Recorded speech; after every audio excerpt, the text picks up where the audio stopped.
पापा, पानी में नहीं जाना चाहिए, पानी में डूब जाते हैं। ये शब्द किसी भविष्यवक्ता के नहीं बल्कि 4 साल के नन्हे त्रिशान के थे। जबलपुर के बरगी डैम पर जब सूरज अपनी आखिरी सुनहरी किरणें बिखेर रहा था, तब किसी को अंदाजा नहीं था कि एक मासूम की ये जिद असल में आने वाली मौत की पहली आहट थी। इतिहास और समय अक्सर बड़ी बड़ी लड़ाइयों और राजा महाराजाओं की कहानियां सुनाते हैं, लेकिन कुछ कहानियां ऐसी होती हैं जो किसी युद्ध के मैदान में नहीं बल्कि शांत लहरों के बीच ममता और सिस्टम की जंग से जन्म लेती हैं। आज हम बात कर रहे हैं जबलपुर के बरगी डैम की उस रूह कंपा देने वाली शाम की, जहां एक मां ने विज्ञान के सारे नियमों को झुठला दिया और मौत के सामने अपनी ममता की ऐसी दीवार खड़ी की जिसे लहरें भी पार नहीं कर सकीं। 30 अप्रैल 2026 की वो शाम, जबलपुर का बरगी डैम अपनी सुनहरी रोशनी में चमक रहा था। किनारे पर परिवारों की हंसी थी, सेल्फी ली जा रही थी और बच्चे नर्मदा के शांत पानी को देखकर तालियां बजा रहे थे। इन्हीं लोगों के बीच एक बेहद खुशहाल परिवार था। प्रदीप कुमार, उनकी पत्नी मैरीना, 14 साल की बेटी सिया और महज 4 साल का मासूम बेटा त्रिशान। लेकिन नियति को कुछ और ही मंजूर था। शायद मासूम त्रिशान को किसी अनहोनी का एहसास पहले ही हो गया था। घर से निकलते वक्त उसने अपने पिता से कहा था, पापा, पानी में नहीं जाना चाहिए, पानी में डूब जाते हैं। लेकिन पिता ने इसे बच्चे की जिद समझकर टाल दिया। उन्हें क्या पता था कि उनका लाडला अपनी आखिरी यात्रा की भविष्यवाणी कर रहा था। शाम के करीब 4:30 बजे यह परिवार उस शानदार क्रूज पर सवार हुआ। लेकिन यहीं से शुरू होती है सिस्टम की उन लापरवाहियों की पहली परत, जो बाद में मौत का जाल बनने वाली थी। आधिकारिक तौर पर केवल 29 टिकटें काटी गई थीं, लेकिन उस क्रूज पर 43 से 47 पर्यटक सवार कर दिए गए थे। ज्यादा पैसा कमाने के लालच में सुरक्षा को ताक पर रखकर क्रूज को उसकी क्षमता से कहीं ज्यादा भर दिया गया था। जैसे ही क्रूज किनारे से दूर गया, आसमान का रंग बदलने लगा। मौसम विभाग ने पहले ही येलो अलर्ट जारी कर रखा था,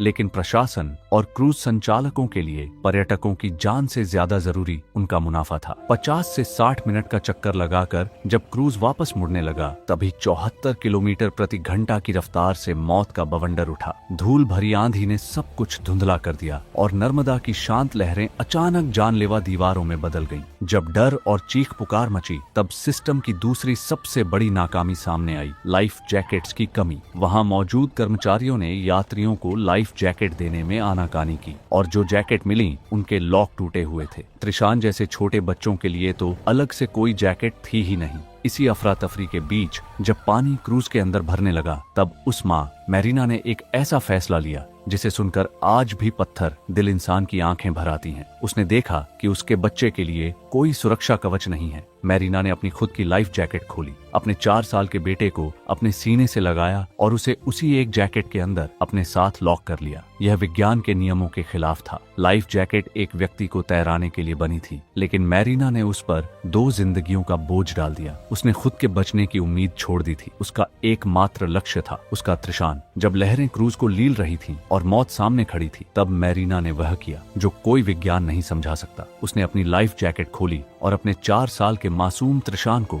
अपने सीने से सटाकर उसी एक जैकेट के अंदर बांध लिया। यह विज्ञान और ममता के बीच एक सीधा टकराव था। लाइफ जैकेट केवल एक इंसान को तैराने के लिए बनी थी, लेकिन मैरीना ने उस पर 2 जिंदगियों का बोझ डाल दिया था। उसने शायद जान लिया था कि सिस्टम उसे धोखा दे चुका है। अब केवल उसकी बाहें ही उसके बच्चे की आखिरी ढाल थी। तभी एक तीसरी विशाल लहर आई। खिड़कियों के शीशे किसी बम की तरह फटे और बरगी डैम का ठंडा पानी क्रूज के अंदर काल बनकर समा गया। चीख पुकार के बीच क्रूज ने जल समाधि ले ली। लेकिन सिस्टम की बेशर्मी देखिए। जिस कैप्टन को यात्रियों की जान बचाने की ट्रेनिंग दी जानी चाहिए थी, वह खुद अपनी जान बचाकर पानी में कूद गया, यात्रियों को डूबते जहाज पर उनके हाल पर छोड़कर। अगली सुबह जब रेस्क्यू टीम ने गोताखोरी शुरू की, तो उनकी आंखों के सामने जो दृश्य था, उसने पत्थर दिल गोताखोरों को भी रुला दिया। पानी की गहराई में उन्हें मैरीना और त्रिशान के शव मिले। मौत भी उस मां की पकड़ को कमजोर नहीं कर पाई थी। मैरीना ने त्रिशान को इतनी मजबूती से अपने सीने से जकड़ रखा था कि उनके शवों को अलग करने के लिए प्रशासन को भी मशक्कत करनी पड़ी। रेस्क्यू करने वालों ने बताया कि इतने सालों में हमने ऐसी ममता नहीं देखी। जैसे मां ने तय कर लिया था कि चाहे सांसें रुक जाएं, पर आंच बच्चे पर नहीं आने दूंगी। मां तो ऐसा ही होती हैं। जिस ट्रू लव के बारे में हम अक्सर सुनते हैं, वो शायद मां के लिए ही बोला गया है। अगर आप इस वीडियो को लाइक करते हैं, तो इस मां की कहानी और लोगों तक जा पाएगा। जो लोग अपने मां से प्यार करते हैं, वो लाइक जरूर करे। अब सवाल उठता है, यह हादसा था या मर्डर? क्रूज की क्षमता केवल 29 की थी, लेकिन लालच के चक्कर में उस पर 47 लोग सवार थे। मौसम विभाग ने पहले ही येलो अलर्ट जारी किया था, फिर भी क्रूज को पानी में क्यों उतारा गया? जो लाइफ जैकेट मिली उनके लॉक टूटे हुए थे और छोटे बच्चों के लिए तो कोई जैकेट थी ही नहीं। जबलपुर का यह हादसा केवल एक मां की शहादत की कहानी नहीं है, बल्कि हमारे सिस्टम की खोखली सुरक्षा पर एक बड़ा तमाचा है। जिस घर के बाहर कभी हैप्पी फैमिली का बोर्ड लगा था, आज वहां सन्नाटा पसरा है। सरकार की ओर से चंद लाख रुपयों का मुआवजा शायद उन फाइलों को बंद कर दे, लेकिन क्या वह उस 4 साल के मासूम की उन आखिरी बातों को लौटा पाएगा जो उसने घर से निकलते वक्त कही थी? पापा, पानी में नहीं जाना चाहिए, पानी में डूब जाते हैं। अगली बार जब आप किसी क्रूज या नाव पर चढ़ें और आपको लाइफ जैकेट न मिले, तो उस माँ की उन बेजान लेकिन कसकर जकड़ी हुई बाहों को याद कर लीजिएगा। शायद आपका एक सवाल आपकी और आपके परिवार की जान बचा सके। इतिहास गवाह है,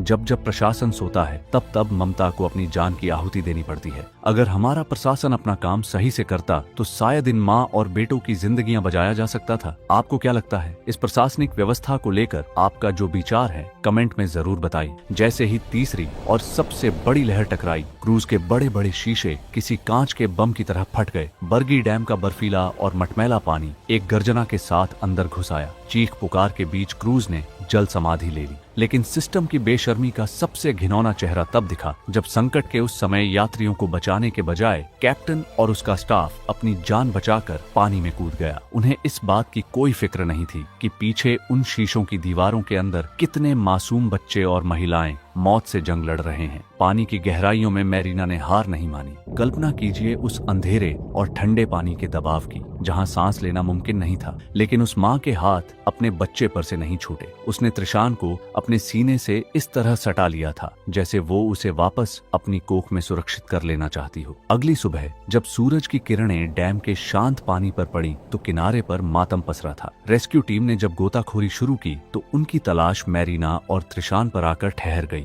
गोताखोरों का कहना था कि उन्होंने अपनी पूरी जिंदगी में ऐसा रूह खपा देने वाला दृश्य कभी नहीं देखा था। मैरीना और त्रिशान के शव एक साथ मिले। मैरीना की बाहें अभी भी त्रिशान के नन्हे शरीर को कसकर जकड़े हुए थी। वो लाल लाइफ जैकेट जिसका लॉक मैरीना ने अपने और अपने बेटे के चारों ओर बंद किया था, इस बात का सबूत था कि उस माँ ने अंतिम क्षण तक सिस्टम की नाकामी को अपनी ममता से भरने की कोशिश की थी। प्रशासन और मंत्रियों की आंखों में भी आंसू थे जब उन्होंने देखा कि मैरीना ने मरते दम तक अपने बच्चे को छोड़ा नहीं था। यह कहानी केवल एक माँ की शहादत की नहीं है, बल्कि यह हमारे सिस्टम की खोखली सुरक्षा पर एक बड़ा सवालिया निशान है। जांच में जो सच सामने आया, वो किसी भी इंसान का खून खौला देने के लिए काफी है। जब रेस्क्यू टीम ने जल समाधि ले चुके उस क्रूज के मलबे के करीब गोताखोरी शुरू की, तो उनके सामने जो दृश्य आया, उसने पेशेवर गोताखोरों के भी कलेजे चीर दिए। पानी की गहराई में मैरीना और त्रिशान के शव मिले। मौत भी उस माँ की पकड़ को कमजोर नहीं कर पाई थी। मैरीना ने 4 साल के त्रिशान को इतनी मजबूती से अपने सीने से जकड़ रखा था कि उनकी देह को अलग करने के लिए रेस्क्यू टीम को कड़ी मशक्कत करनी पड़ी। गोताखोरों ने नम आंखों से बताया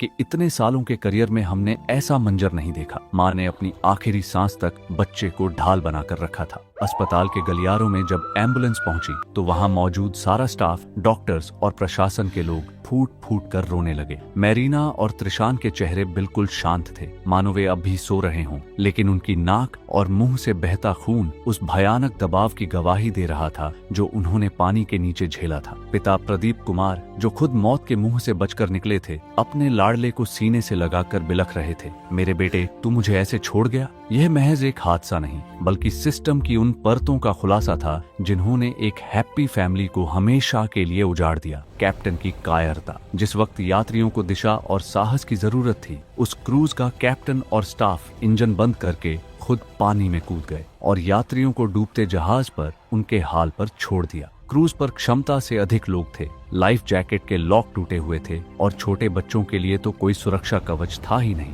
खराब मौसम और 74 किलोमीटर प्रति घंटा की रफ्तार वाली हवा की चेतावनी के बावजूद क्रूज को पानी में उतारा गया। मैरीना के घर के बाहर आज भी एक बोर्ड लगा है जिस पर लिखा है हैप्पी फैमिली, लेकिन आज उस घर के अंदर केवल सन्नाटा और यादें बची हैं। मैरीना की बेटी सिया आज भी अपनी माँ की उस आवाज को ढूंढती है जिसे वह स्कूल से लौटकर सबसे पहले अपनी सारी बातें सुनाती थी। यह कहानी हमें एक बहुत बड़ा सबक देती है। प्रशासन के लिए ये केवल आंकड़े हो सकते हैं, लेकिन एक परिवार के लिए यह उनकी पूरी दुनिया का अंत है। जब भी आप किसी पर्यटन स्थल पर सुरक्षा नियमों को टूटते देखें तो मैरीना की उन बेजान लेकिन कसकर जकड़ी हुई बाहों को याद कर लीजिएगा। आपका एक सवाल, एक विरोध शायद किसी और माँ को अपनी जान की आहुति देने से बचा सके। जबलपुर की ये लहरें आज शांत हैं, लेकिन वे आज भी सवाल पूछ रही हैं। क्या अगली बार कोई और त्रिशान अपने पिता से ये कहेगा कि पापा पानी में मत जाओ, हम डूब जाएंगे? और क्या तब भी हम उसे अनसुना कर देंगे? हमारे चैनल पर ऐसी बहुत सारी वीडियो की लिस्ट है जिसमें आपको इतिहास की ऐसे ऐसे लोगों की कहानियां मिलेगी जिसे देखकर आपकी रूह कांप जाएगी। अगर आपको ऐसी कहानियां पसंद आती हैं तो हमारे इस चैनल को सब्सक्राइब जरूर करें।